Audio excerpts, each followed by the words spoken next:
when I first got the call. After I received the literature, I had a chance to speak to Michael. I got quite excited. I got excited just at the fact of doing something different, number one, because as a band teacher, we're used to doing the same old regular band things to get the kids going, especially at the age level we work at, which is grade 7 and 8. So I get a lot of kids who just start to play. And the idea of doing something that was new and different, and some things were unclear as to what the focus of what we were going to do. But for the most part, I got excited reading it, and then after speaking to Michael, I was ready to go. So it added to a little bit of excitement through my summer. When I first heard about it, I remember thinking that it would be a tremendous challenge and a very difficult thing to do, because as a composer, I'm used to writing for the best musicians. And to tell you the truth, you know, you write a chord for symphony orchestra and it's going to sound good, you know. You don't have to even be a composer, just write a chord, play it, and the orchestra plays it, gee, you're a composer. But you write that same chord for an 8th grade band, and it's not going to sound so good. So he can, ooh, I better write something that's going to sound good, or how am I going to make it sound good? So I wasn't sure what to do, but I got a particular idea and an approach, and I came at it. The approach was to try to write some. I thought it'd be nice to have the kids to write some of their own music. I thought, why not get in there and let them do some of their own? And how can kids write music? Well, if they don't, you know, aren't trained, don't know how to play the piano, or don't know what the notes are, or harmonies, or melodies.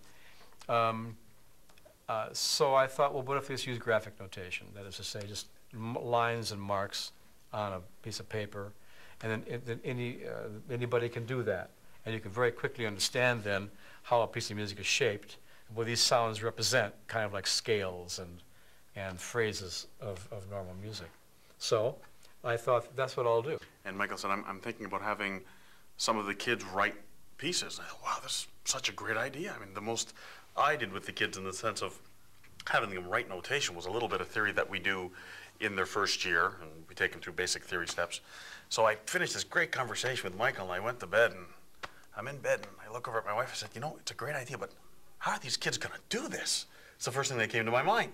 So the excitement went from fantastic to thinking, we're never going to get these kids to be able to do this. They're, you know, 12 and 13 years old. I wasn't sure how, had I given them enough theory to get them through, was the question. A few more conversations later, and I was sort of relaxed. I thought, okay, we've got a relatively strong starting point as to what we agreed we were going to do. And well, what was your impression when we first started off, and I came in and we started doing this stuff on the blackboard, and some of the kids come up there and start writing pieces, and they start to play them? The first day that you came in, I remember one kid in particular. It's Daniel Slipman, who's in the comp team, and I remember him getting up there, and you just gave him some ideas of what to do, and he went off and he started designing a piece on the board. Yeah. And it was just amazing to see him go, because I see Daniel in this room as a trumpet player. Yeah. He comes in and he picks up his instrument and he'll play. Yeah. Never have I said before, come up and write a piece. Yeah. Yeah. You don't normally do that to a 12-year-old child. Come up and write a piece of music that the band's going to play. Yeah. So I said, I looked, I started watching. I couldn't believe what was coming out. And I was in shock when he was done. You know, Michael and I would talk at the end of every lesson, or at the end of every day.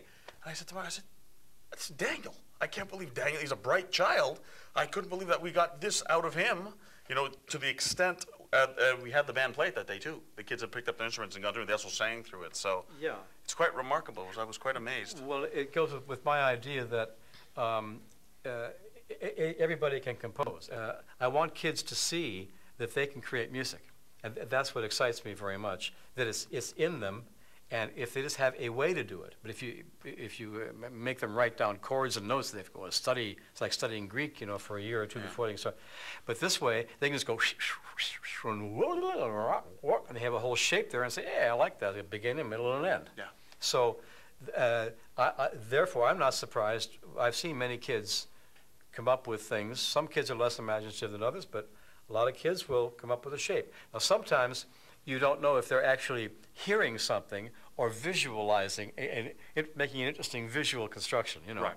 But in a sense, well, there's usually a relationship between an interesting visual construction and and a shape of sound too. Yeah. If we were going to do a project, it needed to be something new and something different. The fact that Michael came in and we worked on composition. Kids, it wasn't only composition. Kids actually had an experience of what it was like to do this professionally. We had composers, we had musicians, we had people getting rooms ready for us to rehearse in. We had roadies at times. The kids got a chance to see what this life is like, being a musician is like, and above doing the compositions and performing it, that was a major issue. I mean, it was important for me that they learned something that is real. That is real. For them to learn a piece of music by Michael Colgrass or one of the other 15,000 band composers that we have would have been useless, in my opinion. It was the same old thing. For them to come in and actually meet Michael, work with Michael, get an opportunity to learn about what the life is, and then experience it, that's what this was about from a composer side, from what I see the kids.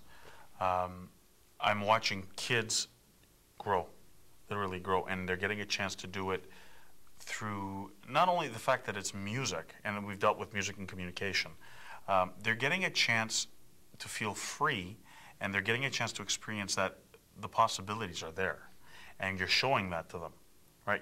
And we're not doing anything, but we're just saying, here, do what you'd like, you know, let's help you along, and let's try and make something work.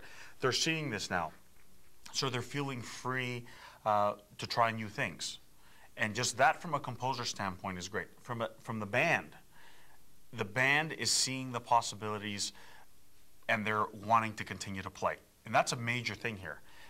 In school systems or developing musicians, you know, going along, if you want these kids to become musicians, if we intend to have music for a long period of time in the schools, there's got to be something new.